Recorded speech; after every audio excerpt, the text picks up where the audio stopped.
It's usually traditional in interviews to start with questions. So you're not going to? I'm not going to. No, I'm actually going to start with a thank you. Oh, okay. For me? For you. Oh, okay. So before this interview started, you know, as it would have been rolling, then we gave you a bit of context on the marketing meetup. And the story is that 9 years ago I started that first event. It was in a canteen in Cambridge. And we had like 100 people come to this event, so it was great. It was really, really cool. I think it was the second event, so 2 months into the marketing meetup being a thing. And I was like, how can I grow this thing? And the thought I had was, well, I'll get something physical, printed, that I can give to folks to give to their colleagues or their friends, folks who may like what they do. And so I went to Moo, and I wish I had them still, but I got these little business cards printed. And on them it says, for the benefit of the community, it says, I think you will really, really, really, really like this. And then the encouragement was for folks to hand this to people they thought would like it. That was a reference to Carly Rae Jepsen at the time as well, so, you know, cultural. But I just want to say thank you, because at the beginning of my journey, I think.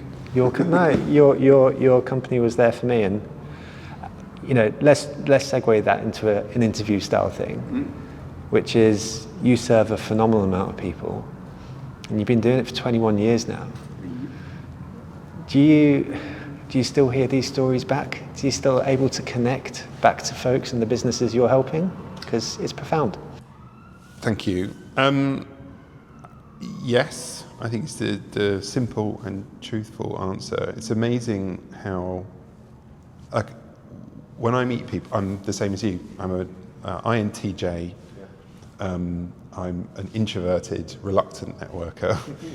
Often when people ask me what I do, I say I'm a printer, because it usually stops them from asking a second question, which is my preference.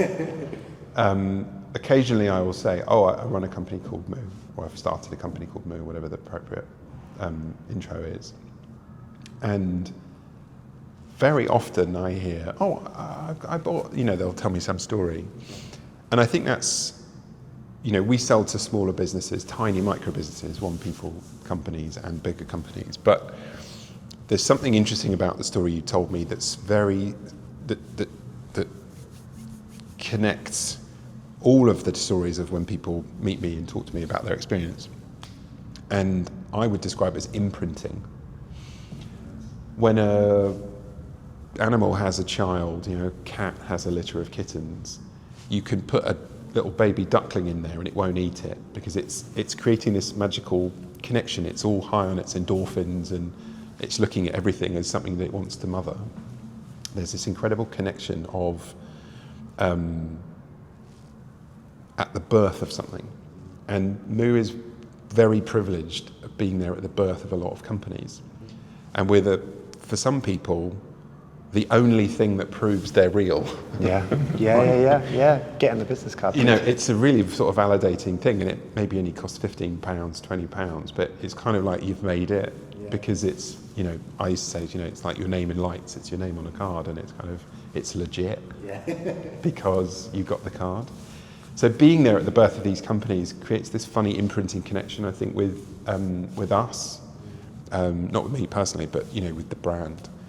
So I often get people coming to me and telling me a story like that, or it will be something like, yeah, you fucked our order up, or you know, you misprinted something, or which equally is fun in a way, because we usually resolve those problems, and it's a sort of charming villain to hero turnaround type of story. But what's also really nice is some of those companies stay small, but sometimes they get really big, and you either keep that customer or you don't, for a variety of reasons. But it's nice to always kind of coming in at the ground floor on these things, just because Moo does sell to the tiny little micro businesses. So that's a long answer to it's the a question. fabulous answer there, and like, you know, from one entrepreneur to another, you know,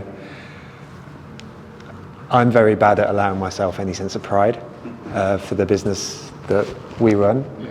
And like, it's not for me to tell you how to feel, but I hope you do allow yourself some pride for that, because I'm extremely fortunate. Like, someone was talking to me the other day about about why Moo was started or what it was never to be a business.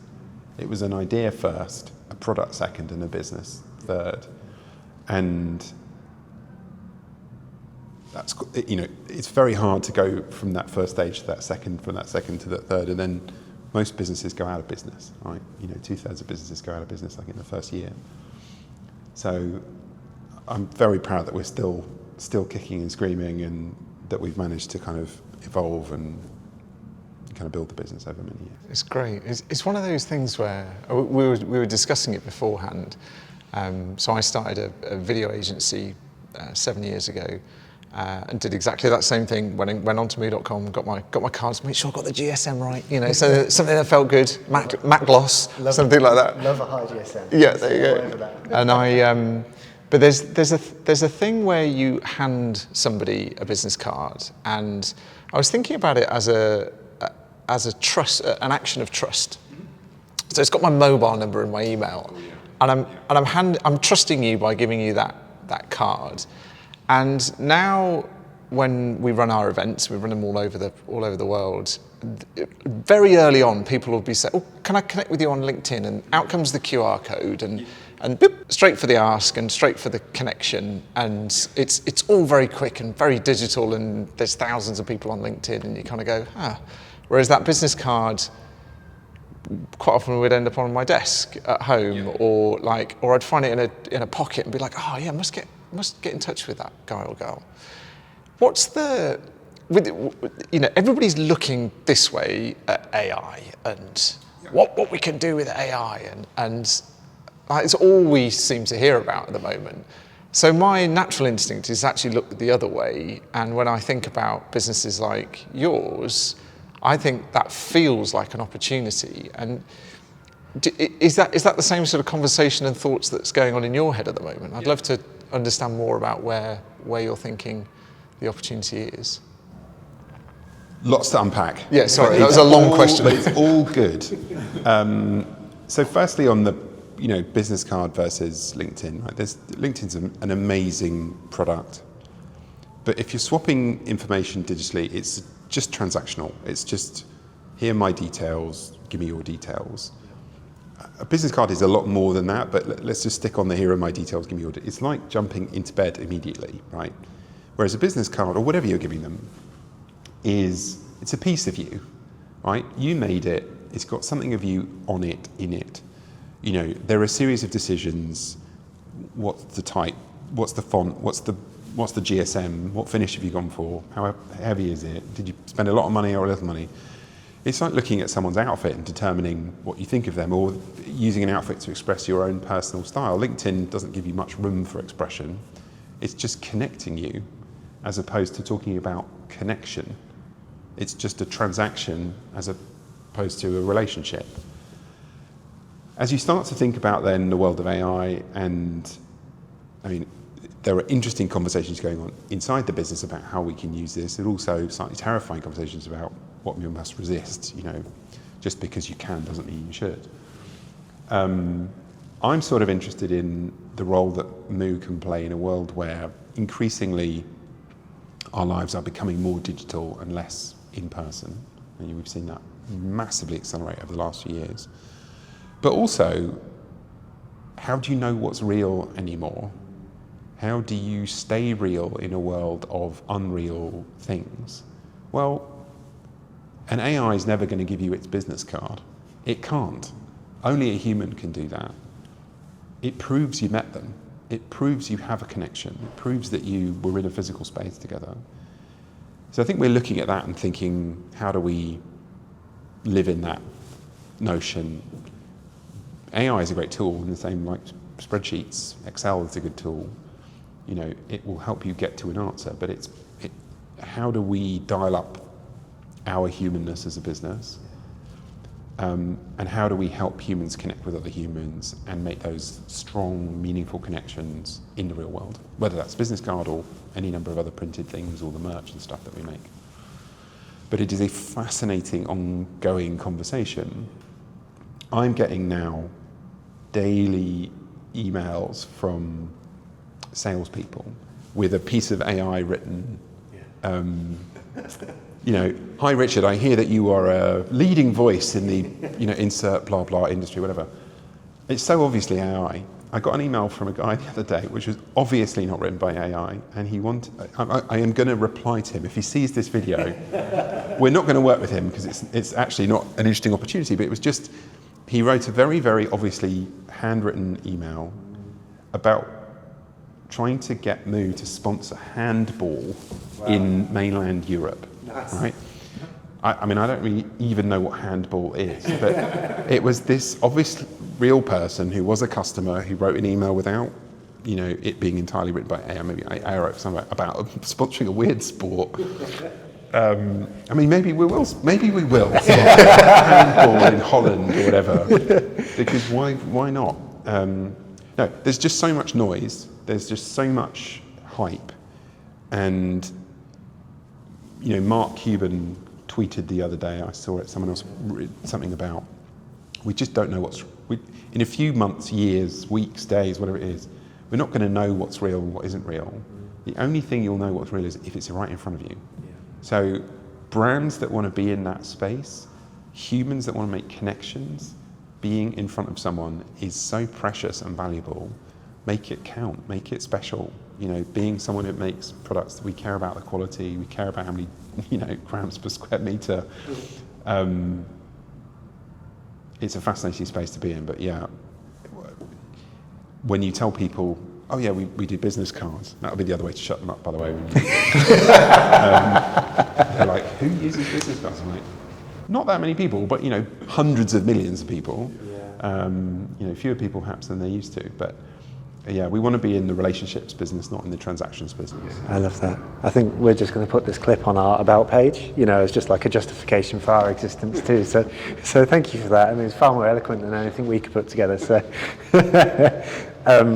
what a fabulous answer, and fully agree. You know, I don't even know if this will go in the edit, but we've spoken about this a lot from our perspective, and you know, we're doubling down on connection. Well, not even doubling down, you know, 100-fold doubling down on connection, because as much as there is the sense of being able to believe what's in front of you, I also have a very real sense that we're going to need each other more than ever, you know, and so that feels just important. So thank you for speaking to that. You sat in front of us, and like, your journey is 21 years long. You keep reminding me. I know, it's quite bad. I know, but what, so you started when you were 26, 25, right. 26? Yeah. I was 24 when I started TMM, so very similar sort of age, and now you sort of sit as part of, in this phenomenal building surrounded by people, and like your office is beautiful, and you're doing stuff in the States and all this stuff. Can you reflect on like any distinct phases that kind of existed for the business over the years? And I'd love to know like how you operated in that role, but then also how marketing sort of oscillated as part of that.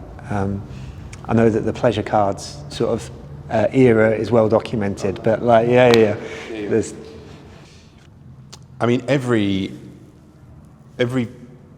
year is different. I mean, you could probably boil it down into phases, but let's try and let's sort of ignore pleasure cards. That's almost a separate story, and people can look that up and discover all my early failures.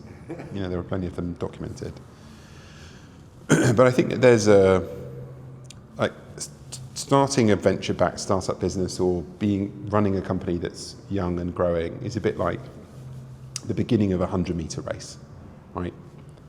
You start in a horizontal position with your head down. You're not looking at anything. You're just gathering momentum, generating speed in the direction that you hope is the finish line. And you know you've got people alongside you who are competing with you, but you're not really even looking at them. You're looking at the ground. You're just generating speed and momentum. So I think those first few years, we launched in 2006. You know, through 6, 7, 8, we were just looking down. We didn't really think about culture and values that much. You know, we knew what we stood for because there was a small room of people. We threw a lot of stuff at the wall to see what would stick. I wouldn't say we had a particularly robust strategy. You know, we had ideas and we followed them. We didn't really look at market data. It was just the head down, push, get, you know, that it's a bit like when a rocket takes off, you know, it looks very slow at first as it's just pushing up against gravity. And that's where almost all the energy is consumed. It's just beating the gravitational pull of the Earth. So phase one is that, and it is, you just hold on like this. And it is a very specific group of people that can do that. And they're probably not the people that can do the next thing. You know, getting to escape velocity, getting up to where the point where you're running with your head up. And when you're running with your head up, the tactics change. You start to look at, are you ahead or are you behind? How far is there to go? How tired are you? That next phase, I think, is different people. Maybe you start to pivot the business, you know. So if I think about what we were doing in the first phase, it was one product. It was about putting photos on it. It was B2C. It was about partnerships. Once we got our head up, it was like, okay, so we're selling millions and millions of what we called mini cards, originally pleasure cards. We were working with lots of partners. We started to add other products, B2C business, you know, based in the UK. The second phase was there might be an opportunity to sell to businesses. The US is looking very promising. That might mean changing the product sets. So we started to do that. Opened an office in the US, built a factory in the US, started selling business cards, which doubled the business almost overnight. That was probably 2008, 2009. The big other pivots that we've had have been, you know, seeing the data, responding to it, and then building something new. So a little bit later, we saw bigger companies buying from us. So it was like, okay, let's adapt our offering. They've got different needs. You know, they might be ordering for multiple employees. They might be ordering and sending to different offices. They want discounts that are different. So we built a sort of service for those large companies. We continue to expand our US business. So that's 80% of our revenue today is in the US. So those are just, I mean, we can double click into any of those different things, but phase one is head down. Phase two, which we feel like we've been in phase two for a long time, is that we're not at the finish line yet. You know, I think the other thing that's also, just to stick with the running analogy a little bit, you actually don't know whether it's a 100-meter sprint or not. You know, it could be a marathon, and moderating your speed and your cash burn and your personal energy, the energy of your employees. You know, a lot of companies, you know, burn out. A lot of companies get bought early on. So figuring out what you're optimizing for, whether it's a sprint or a marathon, is key. And changing the team, or the team ultimately ends up changing themselves, because people say, look, you know, I love this early bit, I hate the next bit. Yeah. That next bit is, let's hire some professional managers, because there's no management happening in phase one. You know, let's bring in some people that, I mean, I remember I refused in the first phase to do any email marketing, right? It was like, we don't do that because it's horrible, because people send me email marketing all the time and I hate it. You have to do it when you grow up as a business, right? You need to do CRM, you've got to engage with customers. Now, you can do it in a not shit way, which is ultimately what we did. We didn't do any performance marketing in the first couple of years. So our first CMO joined us in 2007, and she built that out for us. But I was very resistant. There were lots of things that I was resistant to that ultimately became like the best, you know, commercially successful things we did as a business in the long run. But you adapt and evolve. But it's so annoying when that happens, isn't it? Like, the whole lot of it. The totality of business. No, you know, I remember.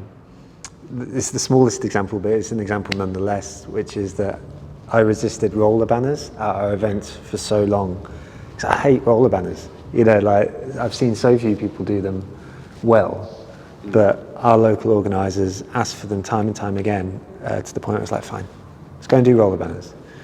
And now what's the one thing that pops up on LinkedIn all the time is photos of people in front of roller banners. But that's it. I mean, it's a really interesting lens for how you win at something is find the things that you're resistant to. Describe what would have to be different about them for you to tolerate them. And maybe you disrupt them enough that it becomes a really powerful thing for your business. Like there were so many things that I was resistant to. And in order for us to adopt them, we had to make them better because they were the default was shit. So, make them better, make the packaging better, make the product better, make whatever it is, the emails better. Or find mistakes and pivot from those, and mistakes are almost as good as things that you hate, in terms of being able to turn them into opportunities. Like a lot of our best marketing was something we fucked up and fixed it somehow. I love those.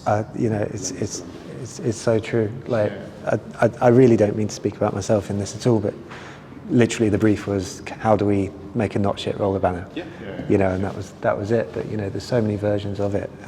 You talk about your CMO coming on and leading into performance marketing. So presumably you benefited from the early days of Meta and then Facebook to acquire customers.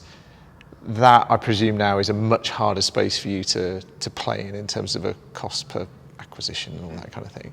How important is, like, if somebody says printing, the only company I can recall is moo.com. So like the mental availability is high for Moo. How important has that brand been kind of recently versus earlier? Do you still spend a lot of time thinking about brand, or are you still in the performance? Yeah, no, it's an interesting and timely question, but I think there's also probably two parts to it. In the early days, partnerships were our only marketing channel. So we did a deal with Flickr, and we did a deal with Bebo. We did all these like early social network type things, and we partnered with them to talk to their customers and do revenue share and stuff like that. So we weren't really a D2C business. We were a B2B2C, type of company. Later, we realised you could have a keyword strategy for your products, especially when you started making products that people were already looking for. So having business cards, there were people searching for them. So we had a search strategy. I'll talk more about the more recent years, which are probably more interesting. We did invest a lot in brand. We're called Moo. We're not called like printingstuff.com. It's abstracted from that, and I think that gives us permission to play and do a whole lot of other things. Pre-pandemic, we had a big creative team. We did a lot of above the line, through the line. I don't even know what the line means anymore now. We did a lot of search marketing, and then we did a lot of other things. And those other things were events, and they were stunts, and we did some TV, we did radio, we did all sorts of different types of channel media. And the pandemic happened, and our business, we were very comfortably churning out £10 million of revenue a month. I tell you the number only to be able to tell you how much it disappeared. We did £10 million a month in January 2020. £10 million in February, and then £5 million in March and £2 million in April. So we lost 80% of our business, over a 2-month period.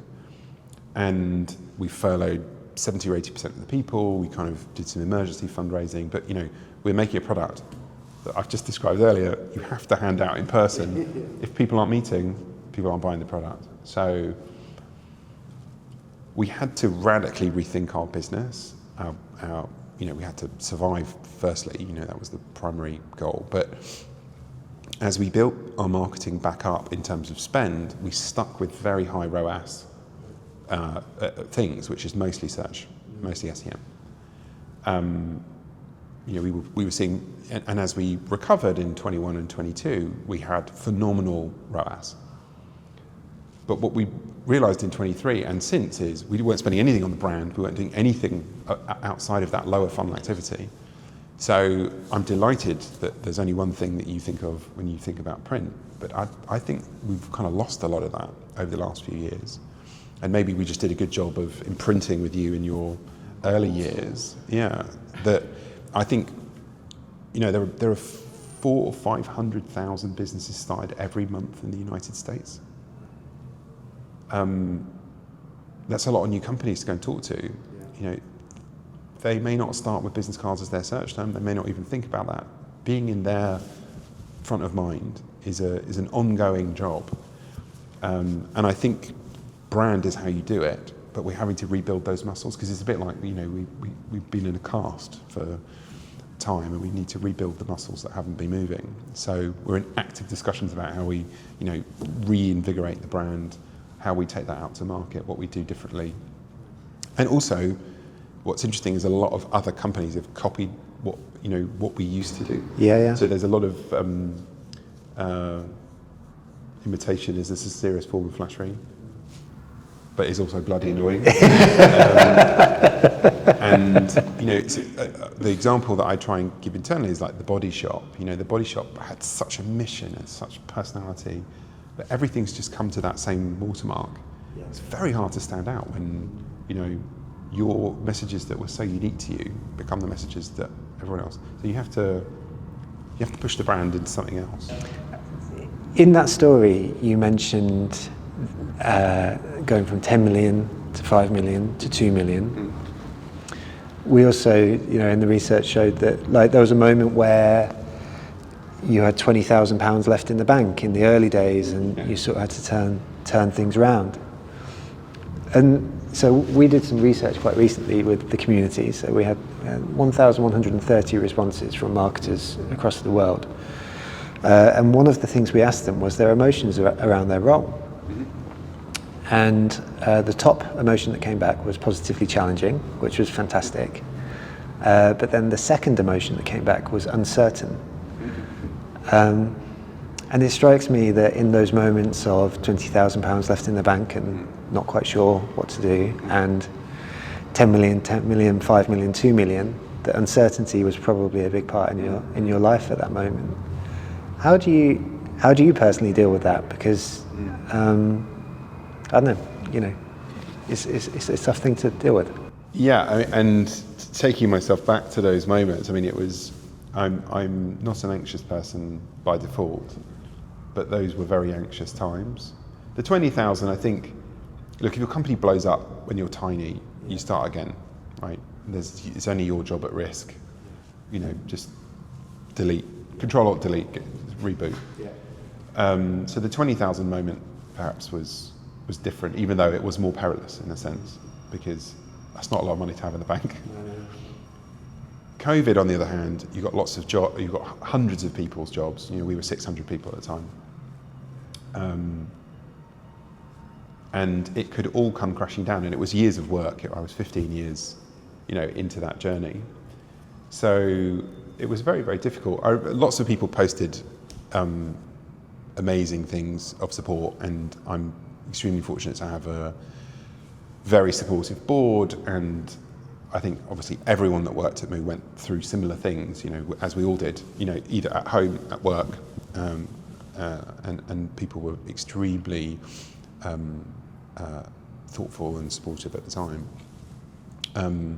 Someone posted something about a guy that, you know, famously survived prisoner of war camp, you know, maybe in Korea or wherever it was, and Vietnam, and told a story, he was an American, you know, soldier, of this, you know, you have to be absolutely certain that you will get through, but try not to create any hope that it's going to happen anytime soon. So, you know, recognizing that you have to have this optimism, but not so much that your hope is dashed every time you have a letdown. And, you know, again, I was very lucky that I had a senior team who were able to channel that same mindset, and we did a lot of really important work in the first few weeks, like who are our creditors, how do we have conversations with them about, you know, managing what we owe them, you know, constantly talking to the teams, but yeah, resolute that we would get through it. There were a few things I did as well. I think constantly communicating with the company. So I did a drop-in every Friday that people could dial into and ask questions.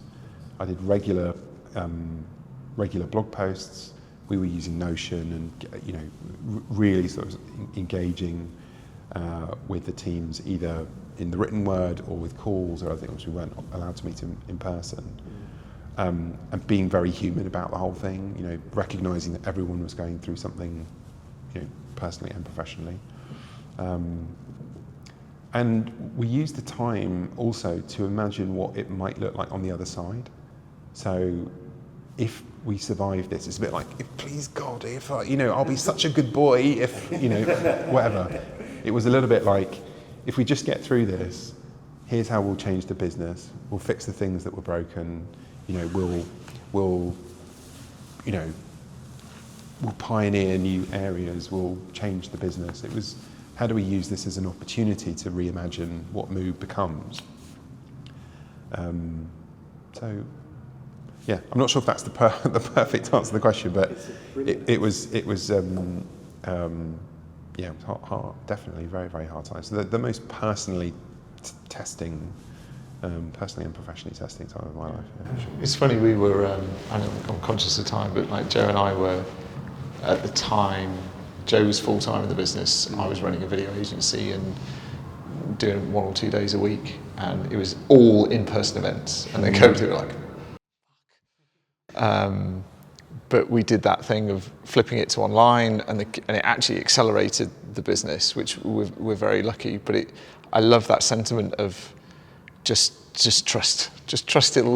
Trust you've got the gumption to get through it, and you know, just keep your head down and go for it. I find the visualization really powerful as well, actually. You know, as a, you know, this is what it will look like afterwards. Yeah. It's almost like they're training for a marathon and imagining crossing the finishing line. You know, it's like there's the brutality of the training, but there's that end goal. Sorry, I interrupted. No. You remind yourself why you're in it in the first place. And, you know, there's something about reaffirming the agency that you have to drive your business forward.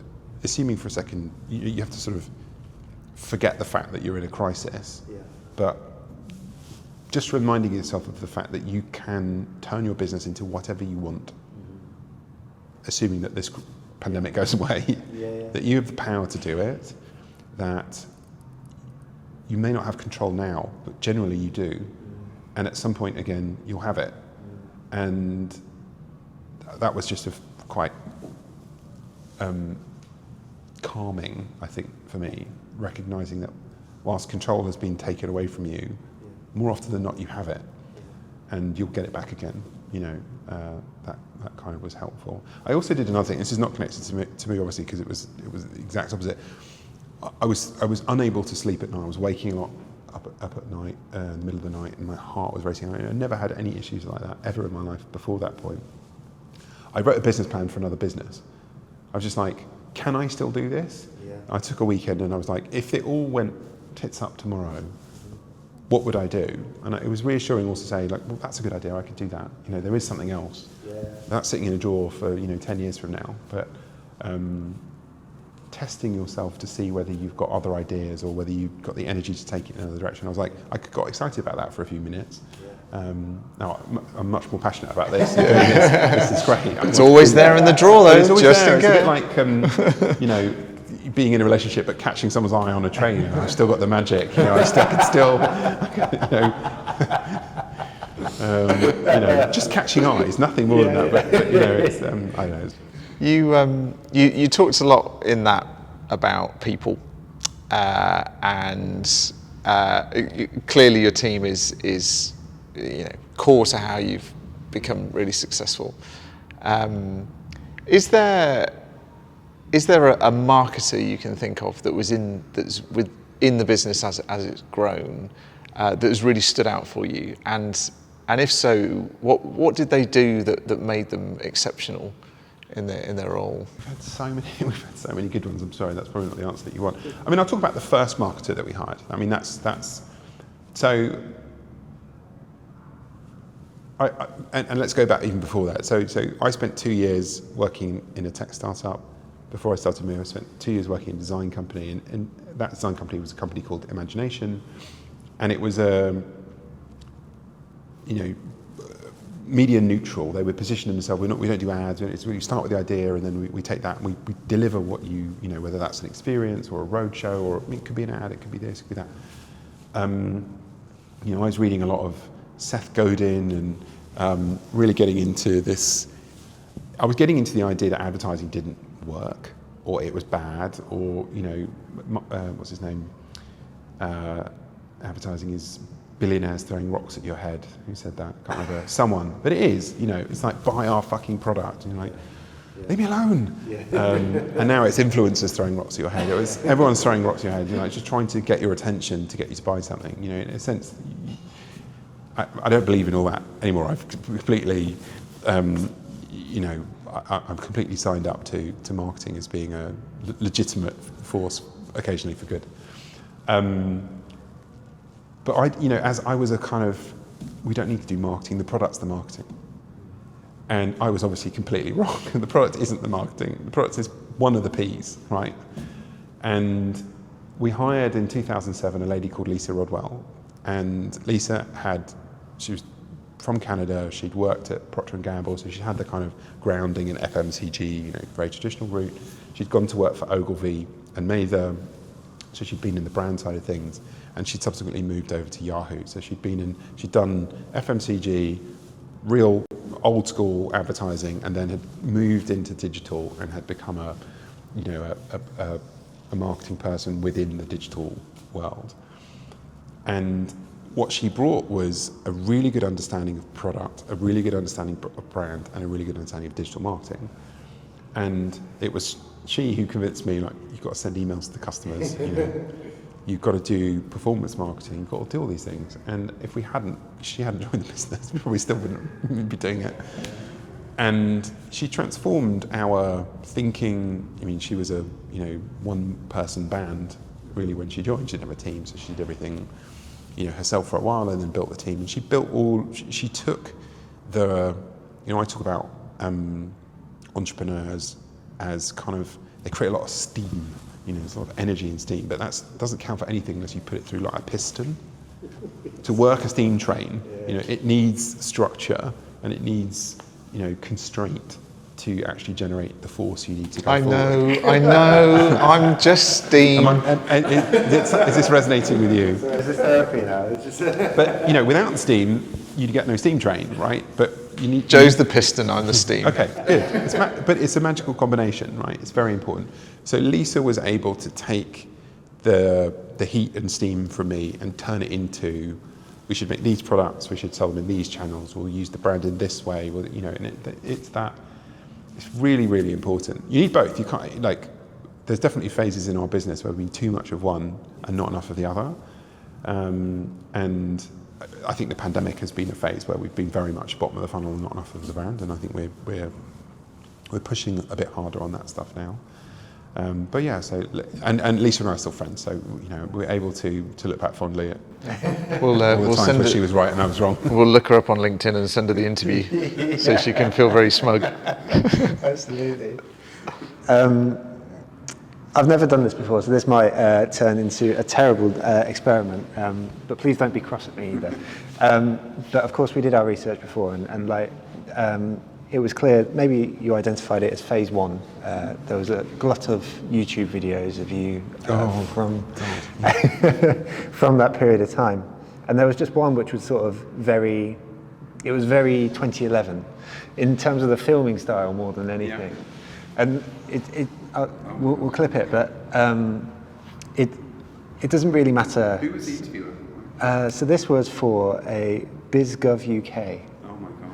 Okay. And so I won't show you the whole thing, but I thought it was a wonderful video, and actually you speak a lot of sense in it. But looking back on yourself as a 13 years ago. That was commercially viable kind of business. I was like this at 13 as well, by the way. You're an early developer. Straight into a suit. As we start to bring this time together to a close, looking at that 13 years ago version of yourself, what would you be telling yourself? What advice would I give myself? Yeah. Buy some Bitcoin. Yeah. Probably. Solid. I genuinely don't have regrets. I'm all of the like it's all important part of the mix of the tapestry of life to have bad and good. So I don't like sit at home going, oh shit, you know, that was a real mistake. I mean, the biggest mistakes are always people, hiring the wrong people, not managing them well enough, not getting the best out of them, making mistakes, picking the wrong people, whatever it might be.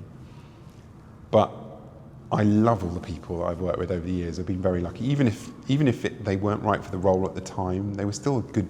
I mean, I still have, weirdly, have forged relationships with ex-employees and have become friends, even though whilst working with them it didn't work. You know, it was like there were bits of the DNA that were really right, but for whatever reason they were the wrong person at the right time, the right person at the wrong time, whatever. But I think that I've learnt on the job. You know, this is not a regret, and it's not something I could literally change, but, you know, having the experience I have now, going back to the beginning, we would have maybe made some different decisions. Probably the most fundamental one was the businesses could and should have raised more money over the years. You know, it hasn't raised a lot of cash, but it's a very capital, at times has been a very capital intensive business. You know, we've got a full manufacturing part of our business with factories in the US and in the UK. You know, that takes a lot of money. And we develop all of our software in-house, and we do all of our service in-house, and we design our products, and, you know, that's a lot to do for a business that hasn't raised a lot of capital. So I probably would have raised more money, and I probably would have spent more on software and engineering, with a real end game of, you know, having really cutting edge technology. We're suffering from a lot of tech debt and legacy stuff, which we're fixing, but, you know, it's taken a lot longer than it could have. If we had a bigger team, probably would have done it. But yeah, maybe raise more money. They say, like, you know, fix the roof when the sun's shining, not when it's not. And when COVID hit, we could have done with 10 more million quid in the bank. That would have been helpful. You know, provisioning for bad weather, I think, is good advice for everyone, for anyone. Yeah. Love that. I think that will be. I think that's us. You've got 7 minutes. 7 minutes. Yeah, you know, there is, honestly, we could chat for. I'm not sure hours. I've got any other good answers. I think we've got the I mean, best honestly, on that like, there was so much in there which was like, we could literally do half an hour on like a sentence. Like, there was a lot there. So thank you very much. Like, really You're welcome. appreciate it. Shall I give you a card? I'd love a business card. Here we go. Oh, look, you actually carry them around in a box. Well, I brought them here just in case we wanted to reverse them. You get to choose which one you have, obviously.